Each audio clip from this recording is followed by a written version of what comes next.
मेरे प्यारे प्यारे बच्चों, चलो हम लोग शुरू करते हैं CUET के रिमेनिंग क्वेश्चंस। जो बचे हुए क्वेश्चंस हैं उसको हम लोग सॉर्ट आउट कर लेते हैं। सभी बच्चे ध्यान से देखेंगे और समझने की कोशिश करेंगे। ओके, चलिए क्वेश्चन नंबर 31 क्या कहता है, देखिए 31 कहता है कि एक हमारे पास इलेक्ट्रोकेमिकल सेल है। क्या है ये? हमारा एक इलेक्ट्रोकेमिकल सेल है। दिख रहा है सभी बच्चे को? यहाँ पे देखिए क्या दिया हुआ है, M किस में कन्वर्ट हो रहा है? M+ में कन्वर्ट हो रहा है। तो ये क्या दे रखा है आपको? ऑक्सीडेशन, क्योंकि यहाँ 0 से +1 में चला गया तो क्या हो गया? यहाँ पर ऑक्सीडेशन हो गया। अब जब ऑक्सीडेशन होगा तो उसमें जो वोल्ट क्रिएट होगा उसको क्या बोलेंगे? आप ऑक्सीडेशन पोटेंशियल बोलेंगे। तो ये OP हो गया। तो प्यारे बच्चों ये आपको दिया हुआ है सेल रिप्रेजेंटेशन, तो ऑलरेडी आपने पढ़ रखा है। यहाँ पर आप चेक करें, ये इसका स्टैंडर्ड EMF दिया हुआ है। स्टैंडर्ड EMF चेक करें, M+ किस में कन्वर्ट हो रहा है? M में कन्वर्ट हो। देखो यहाँ पे M+ किस में कन्वर्ट हो रहा है? M में कन्वर्ट हो रहा है, मतलब रिडक्शन है।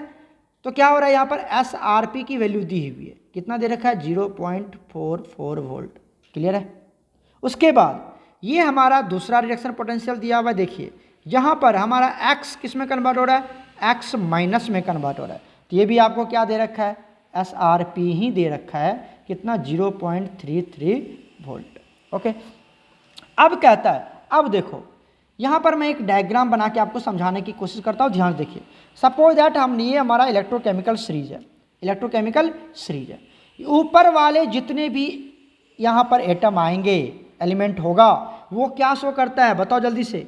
ऑक्सीडेशन शो करता है। क्या शो करता है? ऑक्सीडेशन।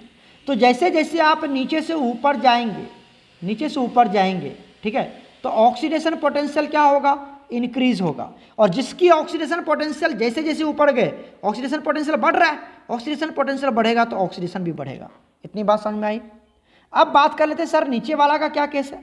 जो नीचे वाला एलिमेंट है वो क्या शो करता है? आपका रिडक्शन शो करता है, ऑलरेडी पता है हमें। ओके, जैसे जैसे नीचे जाएंगे हम, रिडक्शन पोटेंशियल इंक्रीज करता है, रिडक्शन पोटेंशियल इंक्रीज करता है। जितना ज़्यादा रिडक्शन पोटेंशियल बढ़ेगा उतनी ज़्यादा रिडक्शन होगी। एक एग्जाम्पल के थ्रू इसको समझते हैं सर। देखिए सपोज दैट यहाँ पर आपको दे रखा है हाइड्रोजन, यहाँ पर दे रखा है Cu, यहाँ पर दे रखा है Ag, यहाँ पर दे रखा है Au। तो बताइए जैसे जैसे नीचे जा रहे हैं हम तो क्या बढ़ रहा है? रिडक्शन पोटेंशियल इंक्रीज कर रहा है। ओके, तो कौन सा ज़्यादा रिडक्शन शो करेगा? बताइए। तो सर नीचे जाने पर रिडक्शन पोटेंशियल बढ़ रहा है, तो रिडक्शन कौन सा ज़्यादा शो करेगा? अरे सर रिडक्शन, अगर हम बात करें इस दोनों एलिमेंट की बात करें तो कॉपर ज़्यादा रिडक्शन शो करेगा। मतलब कॉपर क्या शो करेगा? रिडक्शन, क्योंकि इसकी रिडक्शन पोटेंशियल ज़्यादा। और ये क्या शो करेगा? ऑक्सीडेशन शो कर देगा। ठीक है, समझ में आया? क्योंकि नीचे वाला एलिमेंट्स रिडक्शन और ऊपर वाला एलिमेंट्स ऑक्सीडेशन शो करेगा। क्लियर है? अब आप चेक करें, यहाँ पे 2 रिडक्शन पोटेंशियल दिया हुआ है। ठीक है, एक दे रखा है X- दूसरा दे रखा है M+M में। तो किसकी रिडक्शन पोटेंशियल ज़्यादा है? अरे सर ये इधर देखो, इसकी रिडक्शन पोटेंशियल ज़्यादा है। दिख रहा है क्या आपको? हमें तो दिख रहा है इसकी रिडक्शन पोटेंशियल ज़्यादा है। जिसकी रिडक्शन पोटेंशियल ज़्यादा वो रिडक्शन शो करेगा और स्पॉन्टेनियस होगा वो रिएक्शन। तो कौन सा? देखो M में जा रहा है, तो M किसमें जा रहा है?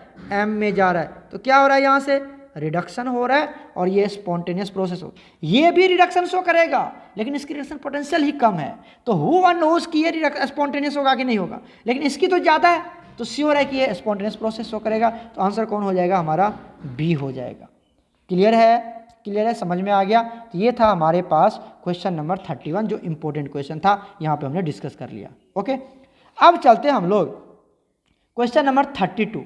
क्वेश्चन नंबर 32 की बात कर लेते हैं प्यारे बच्चों। क्वेश्चन नंबर 32 में क्या कहता है? Equivalent conductance. अरे इक्विवेलेंट कंडक्टेंस की बात करें या मोलर कंडक्टेंस की बात करें, कोई फर्क नहीं पड़ता है। ठीक है, अब क्या होगा जब आप उसकी इनफाइनाइट डाइल्यूशन करेंगे? इनफाइनाइट डाइल्यूशन मतलब हाइड्रेशन, मतलब वाटर में उसको डाल रहे हैं। तो सबसे पहले यहाँ पर देख लेते हैं हम साइज ऑफ कैटायन। बताइए साइज ऑफ कैटायन, सब में Cl है, Cl की वजह से कोई फर्क आने वाला नहीं है, कोई चेंज नहीं होने वाला है। तो असर कौन करेगा? इफेक्टिव कौन होंगे? कैटायंस कौन है हमारे पास? बताइए। साइज ऑफ कैटायंस की बात करें तो हम जानते हैं लिथियम की साइज क्या होगी? छोटी, उसके बाद सोडियम, उसके बाद पोटासियम की साइज। क्लियर हो गया? उसके बाद आइए यहाँ से बात कर लेते हैं हम ऑर्डर ऑफ हाइड्रेशन की बात करें। कौन पानी के साथ ज़्यादा भींगेगा? तो जिसकी साइज छोटी होगी वो ज़्यादा भींगेगा। तो प्यारे बच्चों उससे Li+ की हाइड्रेशन ज़्यादा होगी Na+ से और K+ से। क्लियर हो गया? क्लियर है? यहाँ से सुन रहे हमारी बातें? ओके। जब हाइड्रेशन हो जाएगी तब बात कर लेते हैं साइज आफ्टर हाइड्रेशन। किसकी बात कर लेते हैं हम? साइज आफ्टर, यहाँ से लिख लेते हैं हम size after hydration. Size after hydration, size after hydration की बात कर लेते हैं। तो अब इसकी हाइड्रेशन ज़्यादा होगी तो इसकी साइज क्या होगी? जो Li+ है, जो Li+ है उसकी साइज सबसे बड़ी हो जाएगी। Li+ अब क्या बन जाएगा? एक्वस। इसकी साइज सबसे बड़ी किससे बताओ? Na+ एक्वस से। किससे बताओ? K+ एक्वस से। ओके। अब बताओ इसकी साइज सबसे छोटी होगी। किसकी साइज सबसे छोटी होगी? K+। अब पानी में कौन जल्दी जल्दी भाग पाएगा? जिसकी साइज बड़ी है, जिसकी साइज छोटी है? जिसकी साइज छोटी है वो पानी में जल्दी जल्दी भागेगा। तो मोबिलिटी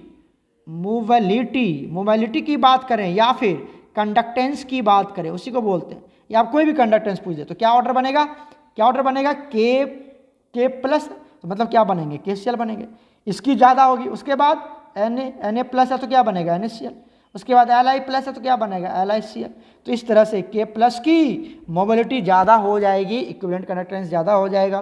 क्लियर हो गया? तो ये क्वेश्चन नंबर 32 सारे बच्चों को क्लियर हो चुका है। चलिए अब हम लोग चलते हैं क्वेश्चन नंबर 33 में।